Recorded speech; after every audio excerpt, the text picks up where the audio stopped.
play some drums, and we're gonna chat about drumming too. So let me know how it sounds. Let me know how it looks, and post those comments, post those questions. Let's drum. Let's talk about drumming.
All right. What's up, folks? Needed to get some stuff out of my system today. And what better way? What better way than to bang on some drums, right? I mean, it's good for making music. It's good for having fun. But it's also good therapy. That's what I like to say. So, welcome and cheers. My name's Steve Holmes. Thanks for watching me. I don't know what that was. Watching me make a fool out of myself. Cheers. Hey man, Chris Murray. I see. Oh, Chris Murray from South Jersey. I'm trying the restream thing where I'm blasting this to like, I'm blasting this to all kinds of different places, Facebook and YouTube and Twitch actually. So hello folks. Thanks for hanging out. This is kind of a test actually to see how this restream thing does. Let's see, we got Tim Wilson saying he's casting me to the TV while eating curry. I don't know if those things go together actually, this kind of like crazy busy drumming and curry. It might go good actually perfectly. Let's see, Borba Cymbals, yes, what's up? Happy Saturday, Colin Pipe solo, sounding excellent as always. Arms must be healed up. Arms are feeling a little better. They're feeling a lot better actually. For those that don't know, I was having some carpal and elbow issues, tennis elbow, golf elbow, the whole thing. I had all the elbows. And so I took like 6 months off. And that really helped actually. And I learned a lot about the nature of these kind of injuries. And it's a little sore actually now, but it's not so much the drumming as it is just like, you know, bending and using. So anytime you're bending it, anytime you're using it, you know, it for me, I can't speak for everyone obviously, but that puts strain on it, you know, that taps into your finite amount of uses that you have. And the big thing for me was actually sleeping, because I tend to sleep like kind of curled up fetal position, and that apparently like plays a part. And so I had to kind of get used to sleeping with my arms straighter, yeah, so that plus you know, taking some time off and whatever, yeah, we're kind of back to, I'd say we're about 90%, 95%, which I'm very thankful for actually. So yeah, that's what's going on with the arms. Thank you for asking, Borba Cymbals, or thank you for noticing. Tim Wilson, Steve, great chat breakdown on the Something for Nothing fan cast. Yeah, I recently had the pleasure of being on the podcast for Rush fans called Something for Nothing, which was super fun. Those of you that don't know, I was a hardcore Rush fan for a long time, and you know, a long time ago. You know, I still have love for that band obviously, and I'm still super familiar with that music and still listen to that stuff. But man, I went through the thing that a lot of folks, you know, my age go through. You know, I was just like obsessed with Neil and so into Rush. And so if you haven't seen on my YouTube channel, folks that are interested in more drumming content, you can check out my channel. But I did a tribute to Neil Peart, the drummer for Rush, shortly after he passed away, which was kind of my way of dealing with it. But also I wanted to make a video that explains why he was so special, because, you know, he got so popular that he, it was almost a household name, you know, almost, but he definitely, you know, penetrated that, you know, pop culture zeitgeist. But I wanted to just kind of, for the record, like, okay, here's why he is amazing. Not so much for you know, this generation, but for like in the future, so folks can kind of get informed on that based on my opinion and you know, my experience with listening to that stuff. So yeah, we were on the podcast recently, and we talked about a song called Lock and Key, which is a really cool song. So yeah, thanks for checking that out. It's a Julian Fernandez, longtime House of Drumming member, and yeah, Julian, what is up? Thanks for the support, man. I see you at all of these streams. And of course, Matthias is here. Stay great playing. Greetings from Germany, man. If anyone that hasn't checked out Matthias, Nor, Knorr on YouTube, do so. He is just amazing. So thanks. It's a privilege to have like amazing drummers like hang out and check stuff out. Let's see. Tim Wilson also said, Steve's left leg is so independent, he needs to send it a postcard. I think that's the first time someone's actually made a joke about my leg. I don't know, it's so like, I'm just so locked into sloshing that quarter note that I had to, a couple times there, like, it started to bother me, like it was, like I needed to do the chick instead of the slosh, you know, because I would, you know, try to play a little, like, you know, I like to do these, you know, build and then get quiet and build and then get quiet, and then I would try to get quiet, and meanwhile my left hand is still like, and I'm like, okay, shut up. You know, it's just on automatic pilot, so I need to reel that back in. Let's see. Gal Pardo says the king is back. I don't know who you're talking about. Let's see. Farsi Debug. Hey Steve, do you ever feel like giving up drumming, or that you were in a rut at some point? If so, how did you overcome that? Cheers from the UK. This was sent at 12:52, so it was a little while ago. I'm just going back. Sorry. Let's see. If I ever feel like in a rut, that's a good question, because that's a common thing, and that applies to a lot of people. And yes, of course, I've been in a rut, and it's a very common thing. And I mean, just starting there, like dealing with something that is a struggle in any capacity, with any aspect of life, telling myself that, like, okay, first of all, this is a common thing. This is not like, you know, specific to me because I'm a particular way. No, like people do this all the time. It happens all the time to tons of people. And so I actually take comfort in that, you know. It's not like, you know, circumstances are out to get me or anything. Like, no, this comes with it, right? This comes with life. It's the same thing everyone goes through. But things that kind of comfort me, like if I'm in a rut with drumming, I mean, it depends on the kind of rut, you know. Unfortunately, you know, for better or for worse, musicians tend to be competitive, you know, and that has strengths and weaknesses. It helps and it hurts. And so if you're in a rut because you think, especially with the internet, this can happen because there's just so much content and so many amazing players, it's good to kind of like get yourself out of a competitive place.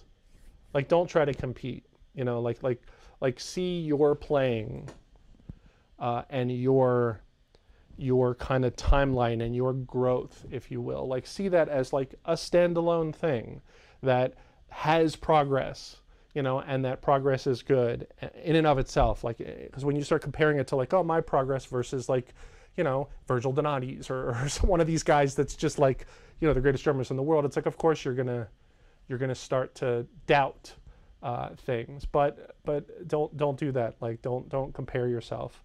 You know what you should compare yourself with is the past you. Like, compare you now from like you 6 months ago, and if you've progressed, if you've, you know, achieved some of those goals that you're trying to do, then boom, that's a huge win and you should feel good.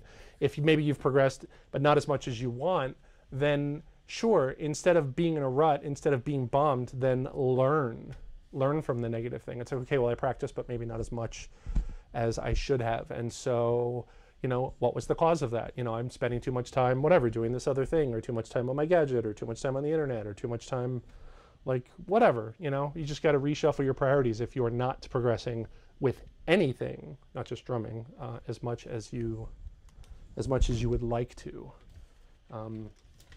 So there's that. You know, I would try to get inspired. You know, if I'm in a rut, you know, maybe you need to take a break. Maybe you need to listen to some music that is new.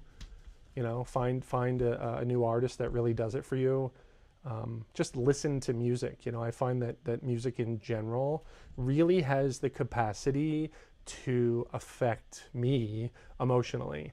And so that's interesting because, you know, the go-to observation that most folks have is like, my emotional place is the result of circumstances and I cannot control that. Something happened and now I feel this way. And it's like, well, that's true, but you have the power to change that by, you know, with stimulation that will affect your emotions, you know, whether it's music or movies or you know, conversations with a loved one or whatever. But like, there's things you can do, and I think that applies to being in a rut as well, you know. And if you're sorry, I'm tightening up my cymbal stand here. If you're not progressing on a particular thing, if you're in a rut with a particular thing, and it's not progressing the way you'd like, then you need to like re-examine how you're doing that, and maybe try to get a second opinion, an outside opinion on how to get out of that rut. Get specific about the rut. Is it whatever, my hands aren't fast, or I can't move around, or I don't feel comfortable, or my fills aren't happening. Like, you need to be specific, or what I say, you need to be Pacific. But yes, to answer your question, I absolutely do get in ruts, and those are my thoughts on that.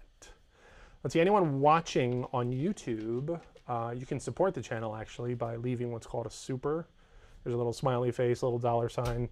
You can support the channel there. We're funding the drum room with some new. We want to get a new laptop, a new recording unit, some new cameras and stuff, so we can kind of take it to the next level. So if anyone's getting something out of these streams or my videos or my channel, then feel free to support. That would be fantastic. Let's see. JM says, good afternoon. Ben Christa says, oh, I forgot, which online streaming software are you using? OBS? I am using OBS right now, but I just signed up for the Restream monthly thing. I'm giving that a try, which is how, I just did it like earlier today to try this. So I'm blasting to Facebook, YouTube, and Twitch actually. So I have an old Twitch channel. So I'm like, yeah, sure, why the hell not? Blast it to everywhere. So we're on Twitch, so if you're watching on Twitch, hello. So yes, OBS, and I'm streaming from a MacBook Air, like an old MacBook Air with like Thunderbolt generation like 1 or 2, with a recording unit going right into it. So I'm actually, and I'm going through Logic, which is crazy. So, the stream tends to be, it gets a little choppy and stuff. We had a pretty good stream last week, but I had to delete it afterwards because it was just so choppy. So yeah, OBS is what I'm using. I love OBS.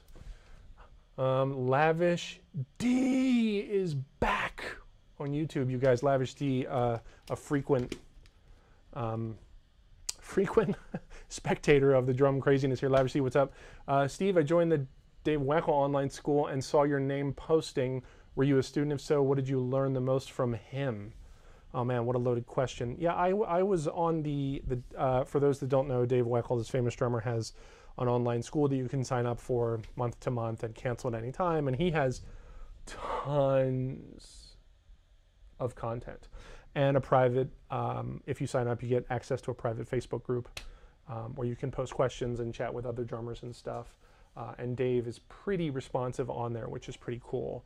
And so I was on there for a while, and then I stopped.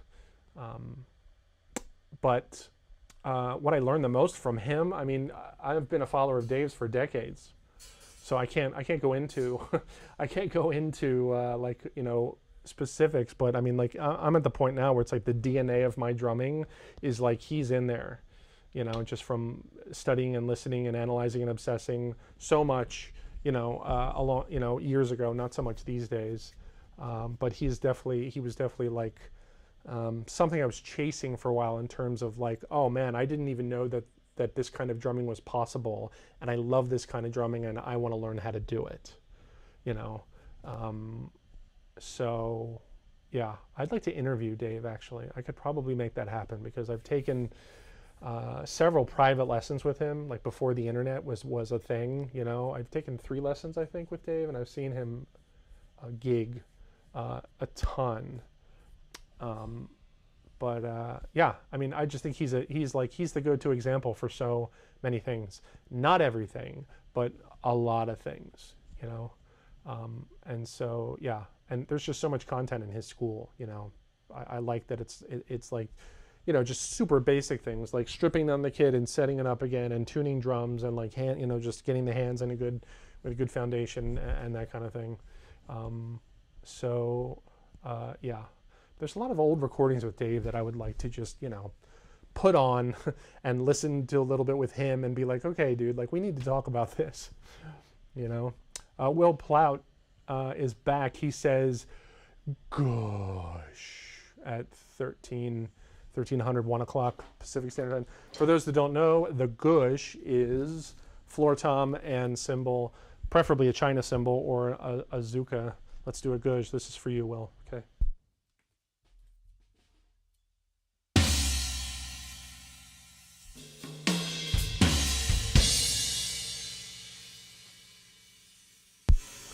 There you go. Gosh, were you here last week, Will? We had the China. I set up a China last week in place of the Azuka. And we did some gouges with the China. But you can't, I deleted it. Actually, you know what? I'll put the China up right now. And so, you know, I'll do a little more playing, and you guys can see it, what you think about the China versus the Azuka. Because I was actually, this is a 15-inch Azuka with sizzles. Love this cymbal. I think this is a lot like the China, you know, but it's not as abrasive, is what I like to say. The China is almost, the China is good for being in China, but you can't get like a normal crash sound out of it. Like if you hit a China with a crash cymbal, like it's gonna sound like a crash and a China. But if I hit this with a crash cymbal at the same time, it's gonna just, this kind of supports the crash. It turns it into this cool thing that still sounds like a crash. It doesn't sound like a China. And these are all Zildjian. For those that don't know, I am a Zildjian artist, and I love Zildjian. I've been playing Zildjian since I was young, and I just love their cymbals. So here is the China. Will, I hope you're still here. Let's do a gouge with the China. Okay, let's see how it sounds now. Do a little China playing, a little.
Okay, there you go.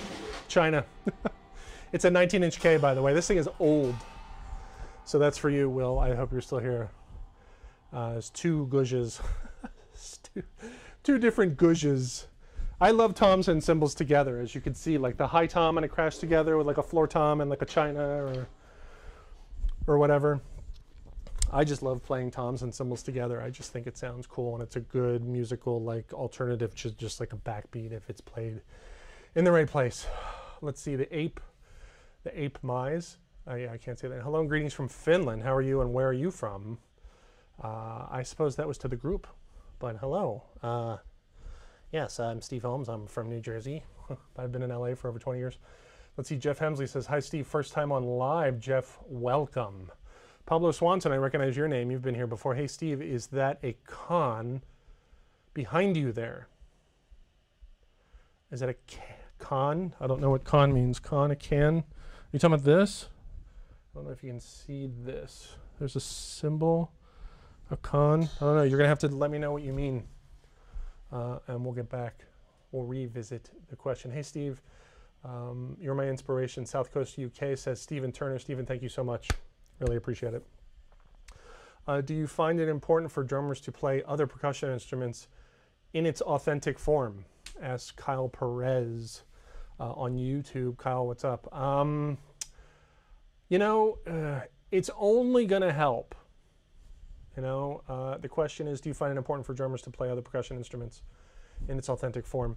It's only going to help, especially if you're interested in Latin drumming. But even if you're not interested in Latin drumming, it's good to get into that stuff, because there's really, really nothing else like that.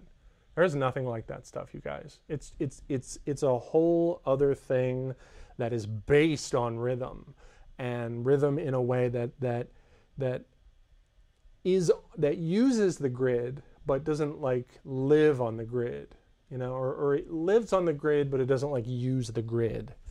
necessarily. And it's just, yeah, it's beautiful. But I mean, you don't really have to get into it from, to play percussion, but listening to that music and understanding that music and talking to people that understand that music is priceless. And so I would definitely recommend doing that. Let's see, JM says, Steve, if you had one question for Tony Williams, what would you ask? If I could have one question for Tony. Man. Just off the top of my head, I would probably ask him about, I would ask him his thoughts on improvising with a band. That's what I would ask him. I would put on Nefertiti and I would be like, dude, tell me about this experience and what you heard and how that translated to what you played. That's what I would do. Because Tony is beautiful. And I mean, it's like, I don't know, like I've opened the Tony Williams drawer now, and so it's all starting to come to me, like the stuff with Miles, but also like his solo stuff. Oh man, yeah. Tony and Gad, you guys, like late 70s, 80s, Tony and Gad, they were like all other drummers. You could like draw a line to either Tony or Gad, most of the time anyway. Let's see, so Pablo Swanson, Steve, I throw down the gauntlet to you today. Blah, blah, gush, blah, blah, gush. Yes, Pablo Swanson, yes. Typing in drum licks like in text is the way to go. Let's see, THX says, when I'm practicing single strokes, I find it difficult to switch to my fingers from a certain speed. What's the best way to practice this? That's the kind of thing where there's really no shortcut. But in terms of like switching the finger, like going from like wrist to fingers, and arms and like those three, engines, I call them, and practicing with each one. Lavish D, I see your $5 donation. Thank you so much. Really appreciate it. You know what? The best way to practice that stuff is slow. And I understand because, it's like singles equals speed, and not necessarily. I would just do that stuff slow. And with fingers, like, I mean, for traditional grip, I practiced a lot like palm down with fingers, just kind of dribbling, and when I first discovered like the finger technique, with traditional grip, I thought it was just the coolest thing, but really like it's very limited. It's very limited in terms of using it, as a solo thing and like singles. And if someone's interested in like, man, I really want to get my singles together, I would not be like, you need to work on fingers. Like I wouldn't do that. I mean, I would just, fingers is just one part of it. It's not all of it. It's like, wrist and honestly, I would focus more on understanding like rebound and how rebound works and trying to get an intimate understanding of the concept of like what the stick wants to do, what physics want to happen when I hit the drum, because there's things that want to happen, when you hit a drum, the difference between hitting the drum and kind of intentionally leaving the stick there, versus holding the stick in a fashion that allows it to do what it wants to do, which is this, like the stick wants to come back. And so allowing that to happen or not allowing that to happen to suit my purposes, I think is the way to go. But I mean, using the fingers is just, that's just like, like it's dribbling a ball. You just got to practice it slow and don't just practice fingers. Like you're talking about switching from fingers to something else. Like then do that slow, be like fingers, wrist, and really like enunciate it, like my technique is not that good. So I'm not a big hurry to like demonstrate this stuff. But if I was like, I mean, fingers with match grip versus fingers with traditional grip, and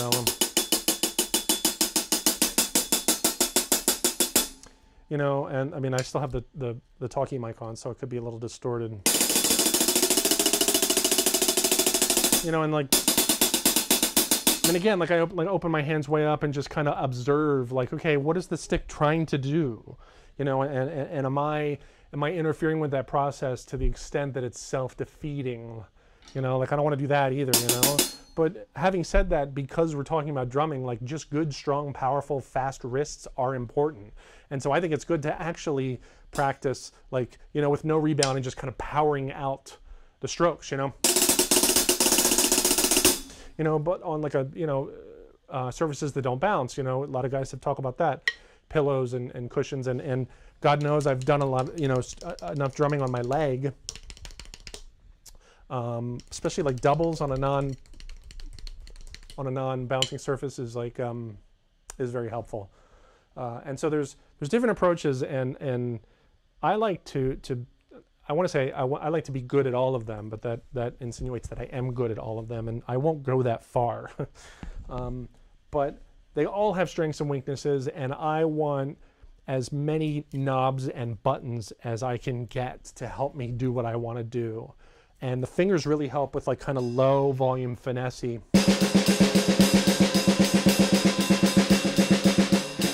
You know, that kind of thing. You know, because I'm, you know, a big fan of ghost notes and playing, you know, soft notes between loud notes and that kind of thing. And, you know, the muscles that allow for like finesse-y playing are the way to go for that kind of thing. But having said that, like, you know, if you're interested in like speed, then just watch the Speed Demons, man. You know, watch Dennis, watch Gary Novak, watch Virgil, watch, oh man, geez, what's his name? I don't remember his name. What's he, Chris Coleman. He's one of the fastest drummers I've ever seen in my life. And there's another drummer who I really like. I forget his name. I know there's plenty of guys out there. Just be aware of the different ways and just work on them all and put it together to be your thing, is the answer. Final answer for me today. Let's see, Will. Let's see, the China's pretty sweet, but the Azuka is radical. I can't beat it.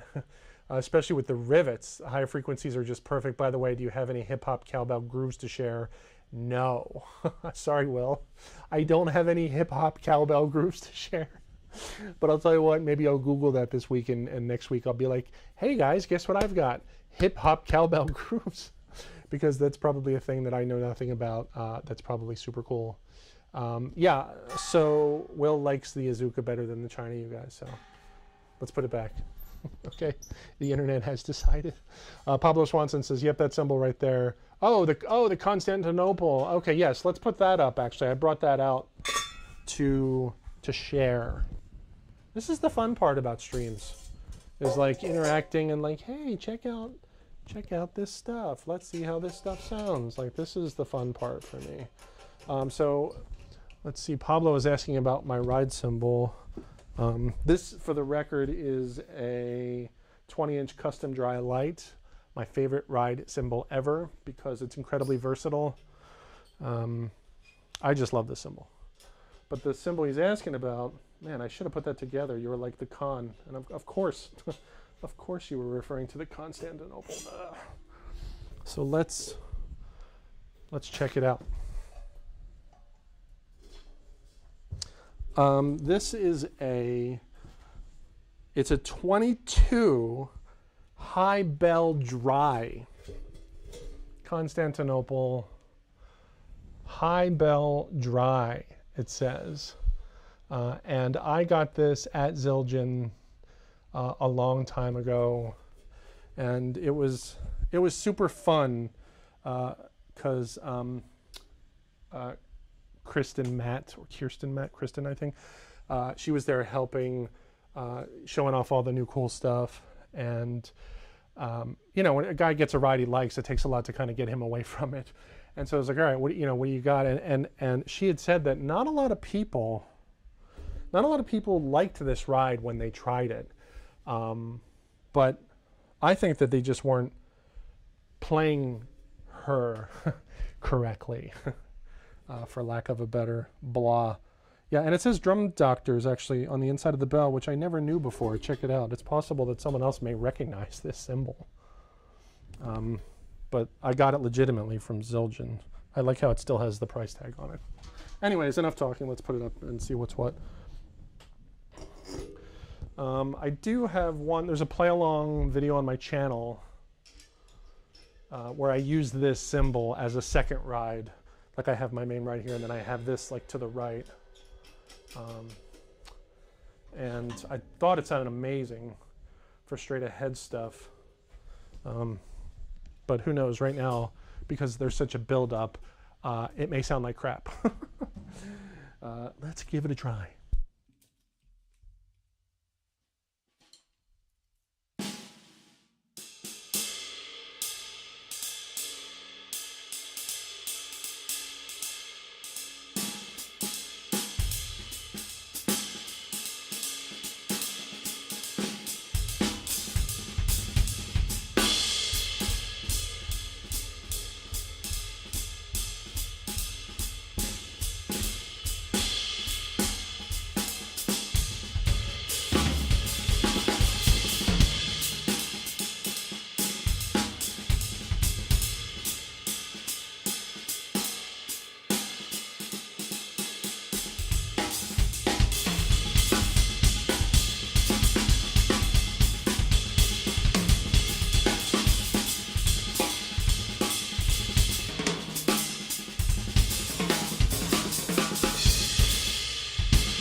There you go.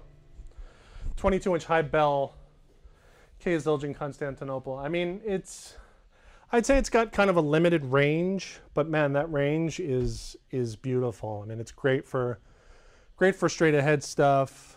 It sounds really dry in this room, but it really cuts, you know, and I think it's great for straight ahead playing with the group because it's big and so it's loud and it's going to cut through and really give you that kind of ding, ding, ding you want. I've got other cool rides too that we'll do other times. I've got like a really old big A that is it's nowhere near as dry. It's very bright and kind of washy for that like elven-y thing. The kind of elven slop doesn't work as well with this guy because this gets out of the way like right away. Like it's a it's very staccato, very, you know, kind of quick.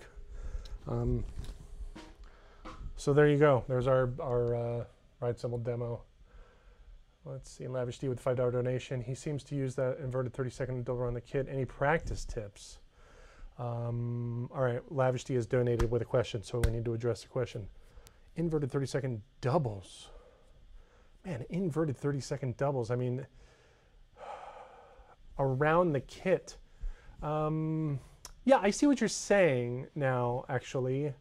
And I call that stuff like flam rolls, actually. You know, the kind of flurry of rolls that are like double stroke oriented, but they start with like, you know, they start with like a, you know, a loose flam. You know, I mean, there's one bit of information about that stuff that is really helpful, and that is this. When you play, like when I say flam, I mean like, you know, like two strokes at the same time, one's louder than the other. The hand that lands second is the kind of flam it is. So like, you know, right left is left-handed flam, left right is right-handed flam, right? But I mean, the fact that there's the passage of time between like stroke A and stroke B, it's like, so if I start with the right, you know, like if you slow it like way down, you know, it's like if you start with the right, then while the left is coming down, the right can start a new thing. And what that is starting is a double, you know? And a lot of people tend to be like, oh, it's a paradiddle diddle, like right, left, left. And I don't think it is. I don't think in terms, when it comes to like messy kind of flam rolls, I don't think in terms of paradiddles, because the thing about the paradiddle is like all the notes have equal space in between them. You know, it's like paradiddle, dega, dega, dega, dega, dega. And that is the antithesis of what we're trying to do with the flam roll stuff. The flam roll stuff for me needs to sound like this kind of flowing organic thing that isn't necessarily taka, taka, taka. It's more like like, you know, but the flams and the accents of these phrases, that's where like that's where like it really needs to be on the grid. The rolls in between don't necessarily have to be, you know. So like right, left, left. And if you put a bass drum in front of the flam,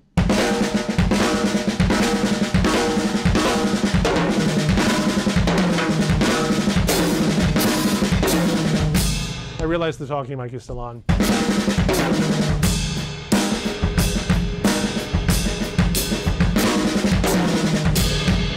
You know, what I'm trying to do there is like just put a flam on the snare and a flam on the tom, like on the downbeat, blah, bloom, like 3, 4, you know.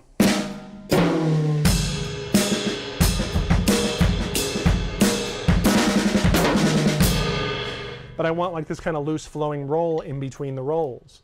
You know, that's what I'm going for there. And the sticking is just what I mentioned. It's just like, you know, left-handed flam with like a right, left. You know, and I put like a bass drum before it, you know, so it's like a blat, a balloon, like. And you don't need the bass drum, you can do it without the bass drum.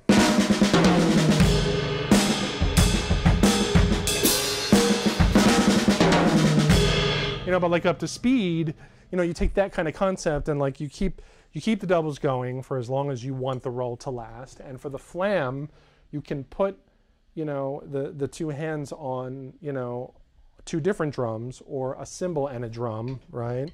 So let me turn off the talkie mic and just kind of demonstrate that kind of slow and then at speed.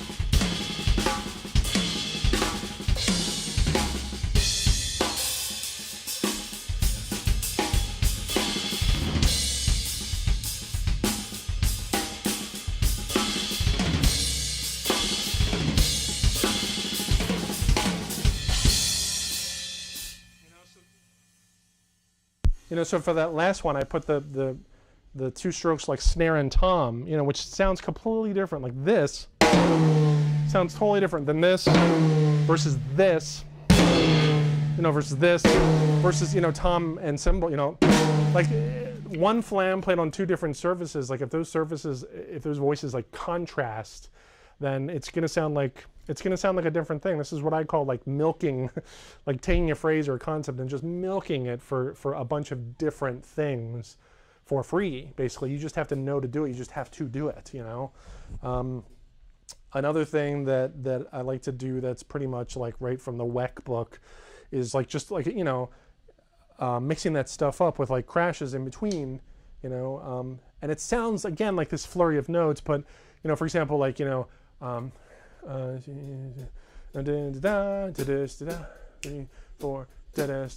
if you take a phrase like that, right?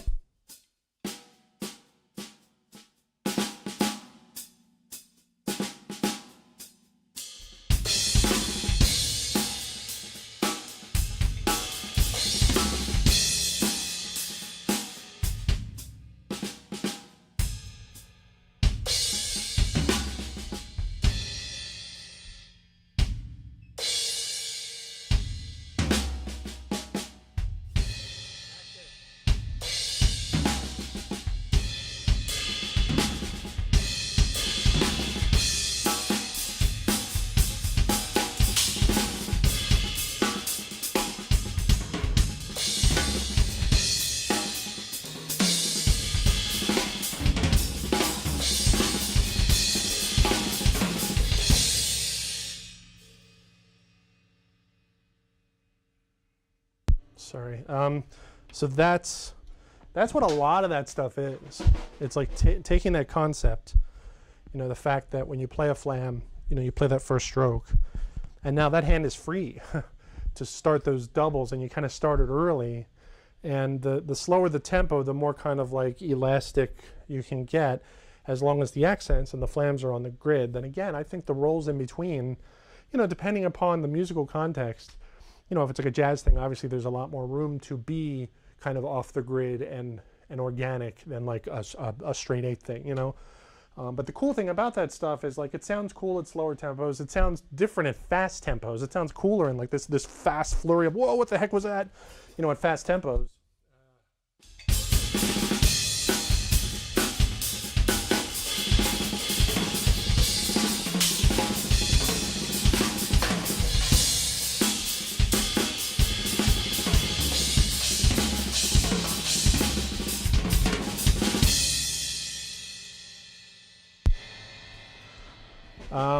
Sorry, we have a visitor. There's a tiny little spider dangling here, so I keep looking at it. Sorry. So yeah, that's that stuff at like fast tempos, but it's the same kind of thing. And so it's like I like the sound of that, like cymbal flam roll. You know, the cymbal with no bass drum, like just open, like like that's what I'm thinking. Like because I like to sing everything. You know, my thing is like it has to happen here before it can happen here. You know, this is the like playing the drums is like that's the final step of the process. So what are the steps before it is the question. And that's the answer. It's like that. I'm just thinking of very simple phrases. But you know, you want your hands to make it sound the way you want it to sound. And so I hope that helps, Lavish D, and I appreciate the donation. Let me know if you have more questions on that.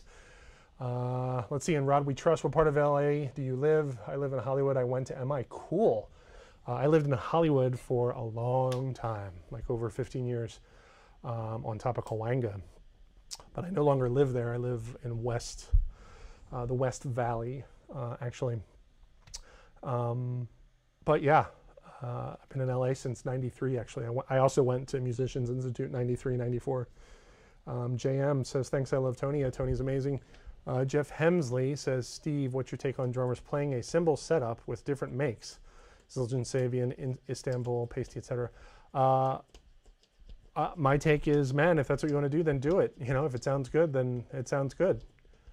You know, I don't feel strongly about that, really. I mean, I'm just interested in like, hey, does it sound good? Does it sound cool? And so if that gets you there, then you did it. Let's see. Iker says, hey, Steve, how can we ride in swing rhythm, especially snare and kick? Well, that's basically like, hey, how do I play jazz drumming? That's a loaded question. The answer to that is Google, go to YouTube and search for like basic jazz drumming independence, and get that happening. Get the ride cymbal pattern, ding, ding, a ding, ding, a ding, with 2 and 4 chicken on the left foot, and be able to play anything with the bass drum and the snare drum against that. Get that happening, and then come back, and then we'll talk about the next step. And listen to tons of jazz, like tons. Pablo Swanson, Art Verdi. I'm not hip to Art Verdi drums. You know, it's going to sound incredible from how it looks. Oh, yeah. Joe Paradiddle says, more China and cowbell. Oh, we took the China off, Joe, sorry. But yes, China and cowbell. Man, you guys like the cowbell. Matthias says, that ride sounds great. Reminds me of my Pasty Signature Traditional and Signature Dark Energy rides. Don't be plugging your Pasty stuff here, Matthias, all right? Don't be plugging your Pasty endorsement stuff. No, I'm just kidding. You guys, Matthias is amazing. Check his stuff out. Drum Detect has a nice crash. Yeah, the crash is nice. It's just super, like, it's very staccato. Gorgeous cymbal, dry but not hanging on by a thread in the Sahara territory. Yeah, it's a nice cymbal. That was fun. It's fun sharing stuff with you guys. Is there a word for repeating phrases? For example, in triplet 16th, but playing the first 4 notes over and over. It depends. Is there a word for it? Geez. I don't know. Sounds like, remotely sounds like, what do they call it? The herda? herda. I mean, it's not how you say it, but yeah, those kind of phrases. I'm not hip to like the technical, like the musical notation. I mean, I am actually to a fairly large degree, but in this particular instance, not. Little deaf squats with the hand gesture. Let's see, Pablo Swanson really loving that red cymbal. Cool. Yeah, it's nice. We'll leave it up for a little bit. Pseudo Flam double paradiddle, sure, but again, I don't really think along in the terms of paradiddles with this stuff. Didn't know you answered my question. I left for a sec. We just addressed that. Let's see, Lavish D, thanks, Steve. Stuff. Okay, yes. All right, I think we're caught up with the chat. This is crazy. This is crazy. I think I'm going to play a little bit more, just to kind of get it out of my system and just kind of like experiment with some stuff. I'll try to get some cowbell. I'll try to get some. Should we put the China back? Nah. Yeah, I'll continue to take this ride out for a spin and kind of do my thing with this ride and see how it feels. And you know, next time maybe we'll break out that other ride. But thanks for hanging out, you guys. Thanks for the chat. I'm just gonna play a little bit more. Okay.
All right. Woo. All right. I think that's enough drumming. Enough boring drumming. Just playing the same stuff over and over. Thanks for hanging out, you guys. This was fun. Next time I'll bring out the other ride, and we'll talk about that. It's a lot brighter. Pablo Swanson, Steve, you sound incredible today. Thank you. You know, I replaced the XLR cable on this left overhead because it was busted, and so most of the streams up till today have been missing, you know, a good bit of this overhead. And so after I replaced it, I went back to Logic, and I did a whole pass on levels and just making sure everything was where it was need to be. And you know what I find that really helps, if anyone else does like drum streaming and stuff, what I do is when I dial in all my sounds is I open OBS and I don't stream, I make a video. I just say, you know, start recording, and I record a video, a brief video, just kind of getting sounds and that kind of thing. Like I, you know, use the talking mic and just basically test everything, and watch the video back. And if I'm happy with how the video looks and sounds, then I know I'm ready to go. Then we start streaming, and then it gets really chuggy because of this whole hardware. So folks that are interested in supporting may do so. If you're on YouTube, you can hit the super. And actually, if you're watching this after the fact, if it's not live and you're watching this after the fact, there is a little thanks button, like a super thanks. You can hit that and you can support the channel that way. So yeah, super fun. Well, thanks, Steve. It was fun. Actually waiting the day when we get to see you. Oh, you know what? Recording Customs. You guys, I ordered drum heads for the Recording Customs. 8, 10, 12, 15 is what I got. And the 15 is thunderous, man. This 15 is a thing of legend, this Recording Custom kit. So I was thinking about setting up the whole, like 3 rack toms, floor tom, old Steve Smith style, and just doing a couple streams like that.